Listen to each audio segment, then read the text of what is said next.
এক সময় যখন খুব হতাশ হয়ে যেতাম, ভাবতাম যে সত্যি হয়তো বা আমাকে দিয়ে আর কিছুই হবে না। আপনাদের হয়তো কারো কারো মনে থাকতে পারে কিছুদিন আগে হয়তো বা সাম ডিজাস্টারের কারণে মনে আমেরিকা থেকে যখন এসেছি,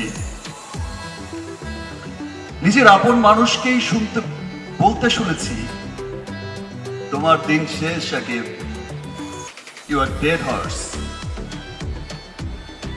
নিজের চেনা মুখগুলোকেই পাল্টে যেতে দেখেছি। অবাক হয়েছি, দুঃখিত হয়েছি, ভেবেছি হয়তো এখানেই শেষ, ইতি টানতে হবে। আবার ভেবেছি যাওয়ার আগে লাস্ট একটা ট্রাই তো করে যাই। এতগুলো বছর মানুষগুলো আমাকে ভালোবাসলো, একটা ট্রাই করে যাই, না হলে চলে যাব, ছেড়ে দেবো চলচ্চিত্র। যা পেয়ে শূন্য হাতে এসেছিলাম, যা পেয়েছি তা অনেক।